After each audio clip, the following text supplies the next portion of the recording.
Anong interparliamentary courtesy? Ang pinag-uusapan natin ay kinakailangan mong ilitaw.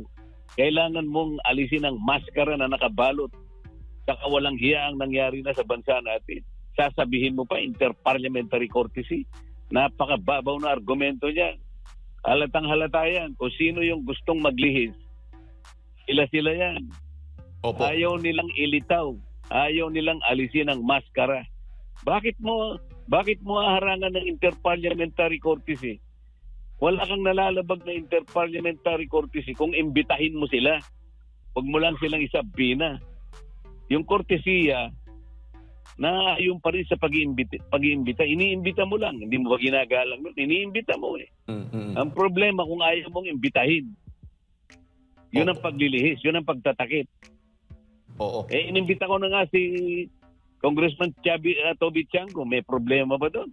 Meron ba akong nilabag doon? Wala. Voluntaryo siyang pumunta. 2 beses na nga pumunta roon eh. O bakit nila tinatakpan niya sa magitan ng tinatawag na kortesiya? Anong kortesiya? Mas matas bang kortesiya sa accountability at saka transparency? Kung magsalita sila, parang akala mo mga moralistang magagaling. Parang akala mo mga sugo ng righteousness. Tatakpan mo ng kortesiya. Hindi ko sinasabing walang kortesiya. Sinasabi ko mas mataas ang accountability. Mas mataas ang pangangailangan ng taong bayan na malaman nila kung sino ang gumawa ng lahat ng ito na talagang ang kanilang kabangbayan ay talagang nalusaw at takot ng mga taong ito. Tatakpan mo ng kortesiya.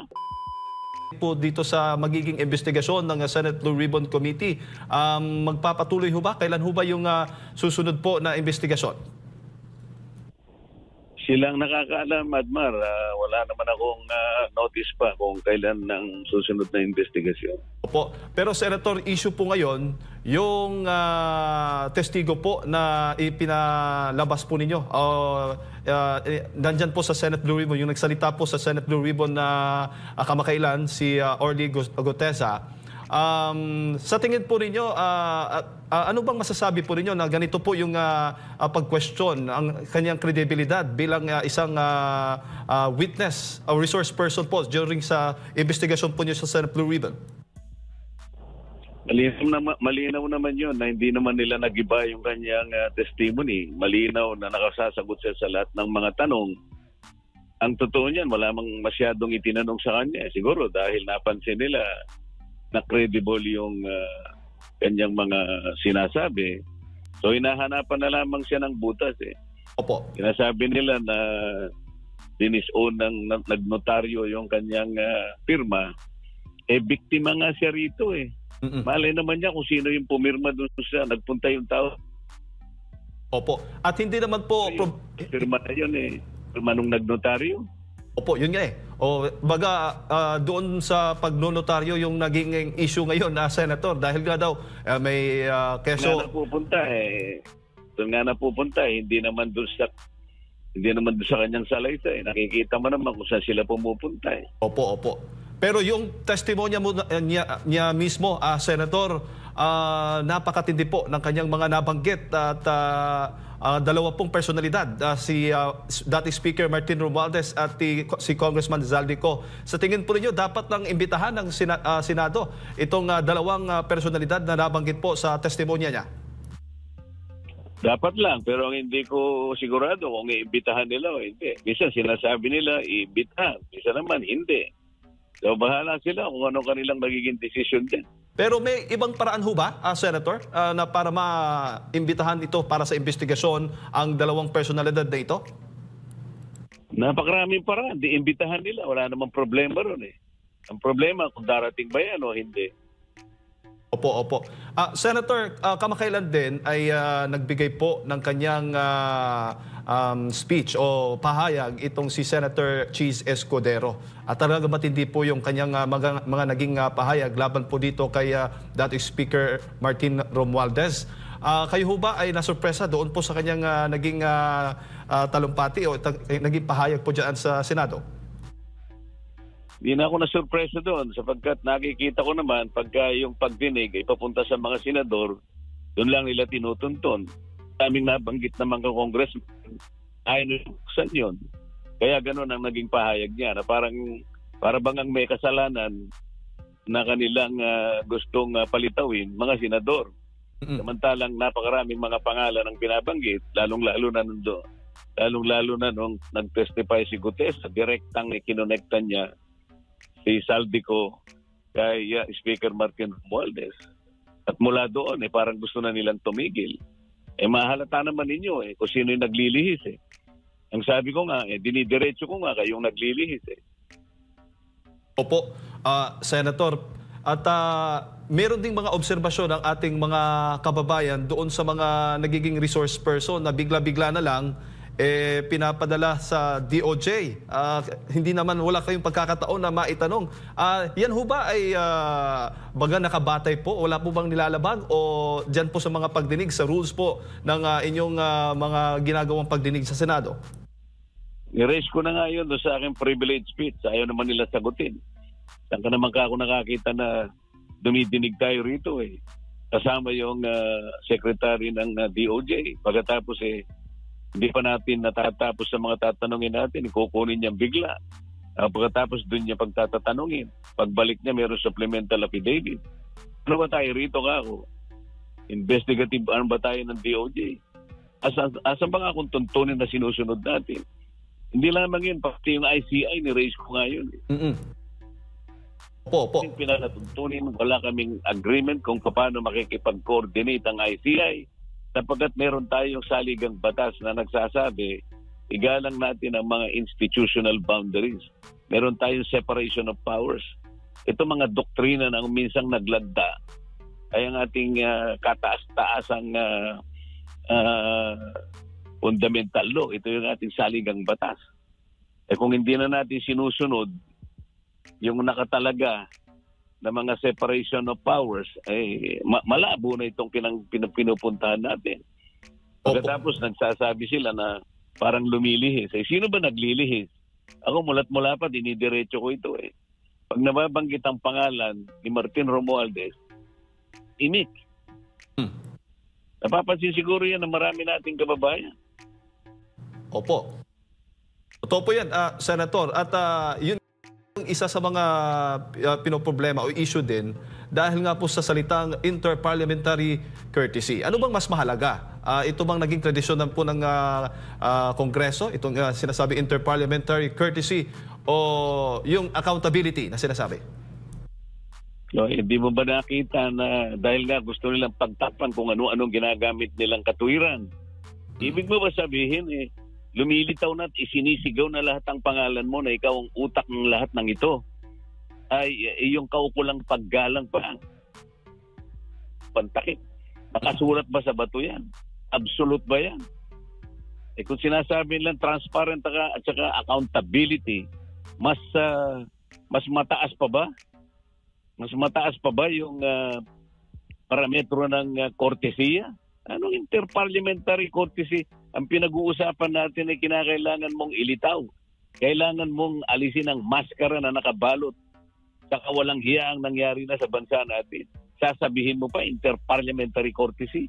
Napakababaw na argumento niya.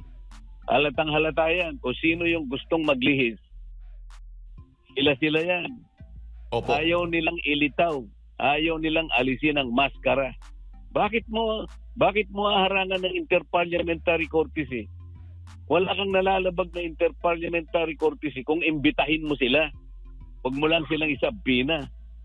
Yung courtesya na yung pa rin sa pag-iimbita, iniimbita mo lang. Hindi mo ba ginagalang? Iniimbita mo Ang problema kung ayaw mong imbitahin. Yun ang paglilihis, yun ang pagtatakip. Oo. Inimbita ko na nga si Congressman Toby Chanco. May problema ba doon? Meron ba akong nilabag doon? Wala. Voluntaryo siyang pumunta. 2 beses na nga pumunta roon O bakit nila tinatakpan niya sa magitan ng tinatawag na kortesiya? Anong kortesiya? Mas mataas bang kortesiya sa accountability at saka transparency? Kung magsalita sila, parang akala mo mga moralistang magagaling. Parang akala mo mga sugo ng righteousness. Tatakpan mo ng kortesiya. Hindi ko sinasabing walang kortesiya.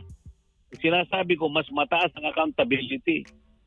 Mas mataas ang pangangailangan ng taong bayan na malaman nila kung sino ang gumawa ng lahat ng ito. Na talagang ang kanilang kabangbayan ay talagang nalusaw at takot ng mga taong ito. Tatakpan mo ng kortesiya.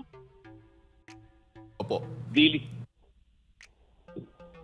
Opo. Senator, tulad nga ng sinasabi ng ilan po sa mga kasamahan po ninyo, ang sabi, pwede daw baluktutin yung batas para malugod po yung taong bayan. Dito po sa issue ng interparliamentary courtesy, po pwede ho bang ma-apply po yung pagbaluktot para lang maimbestigahan ang taong sangkot o nadawit po dyan sa inyong mga pagdinig?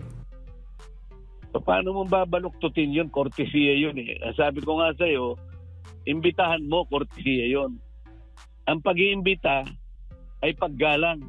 Kortesiya pa rin yun. Wala kang babaluktutin doon. Kaya lang sila, ang gusto nila, baluktutin nila. Ang gusto nila, mas mataas ang kortesiya sa accountability. Ang hinahanap ng taong bayan, accountability, hindi kortesiya. Opo. Senator, may pahayag po si Senator Ping Lacson. Ano pong masasabi po niya? Basahin ko lamang po itong kanyang naging social media post. Sabi niya dito, he is overly vocal, boastful, or aggressive so he can create an image of strength through noise. May pinapatamaan po ba? Ano bang dating po? Anong masasabi po ninyo dito, Senator? Alam niyo na kung sino ang pinatatamaan niya. Opo. Alright. Senator, isa na lang, bago lang si partner Admar. Kanina nabanggit po ninyo, po pwedeng maimbitahan kahit ay mga representative ng ICI sa mga pagdinig po ng Senate Blue Ribbon Committee at wala pong nilalabag na batas po doon. Kung iimbitahin nila, ba't nila iimbitahin yun? Independent yun eh. Pero kung gusto nilang imbitahan, magtanong sa kanila, pwede rin siguro. Bakit hindi?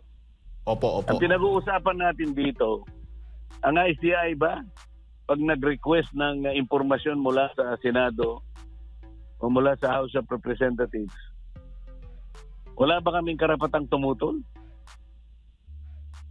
Kailangan ba kami ang nakikipag-cooperate sa kanila? Meron ba kaming pinag-usapan na gano'n? Meron ba kaming agreement? Meron ba kaming kasunduan na ang Blue Ribbon Committee at saka yung Senate President, sila yung pupunta ron para makipag-ugnayan? Akala ko ba independent yun? Paano mo susukatin ng independence ng isang ahensya? Hindi ba yun ang executive department? Paano ko ang matutukoy doon? Yung mga kawalang hiyaan ng mga opisyalis ng executive department. Paano magiging independent yun? Sino ba nagbabayad sa kanila? Di ba executive department? O paano magiging independent yun? Opo. At saka pabor ho ba kayo na hindi po sa publiko yung mga pagdinig po ng ICI? Nasa kanila yun. Senador, magandang umaga. Si Admar po ito. Sir, Admar, bilisan natin kasi pababa na ako. Opo. Sir, sakali pong magkaroon pa ng susunod na mga investigasyon, dadalo pa po ba itong si Master Sergeant Guteza at tatalakayin nyo rin pa rin po ba yung paglilinaw doon sa kanyang naging testimonya? Kasi ito yung lumalabas ngayon sa social media, kini-question yung kanyang kredibilidad, bagamat mas mabigat na siya mismo ang humarap doon, sinumpaan niya, nanumpa siya dyan sa Senado sa kanyang mga salaysay po, Senador. Hindi kredibilidad ang kino-question nila. Ang kino-question nila, yung notaryo. Walang kinalaman ng notaryo doon sa kanyang ipinahayag doon. Credible si Guteza. Opo. Isa na lamang po, Senador. Ito pong, meron pong nabanggit sa report na yung mga diskaya nag-tell all daw sa ICI. Possible na hindi niya nabanggit dyan sa Senado. So marapat po ba na talagang magsabi din siya sa Senado kung ano man na ito. Kasi parang dyan sa ICI, doon nababanggit sa Senado, ngayon hindi pa nga natin alam kung magpapatuloy pa ang investigasyon po, Senador. Hindi ko alam yun. Kung may sasabihin pa sila.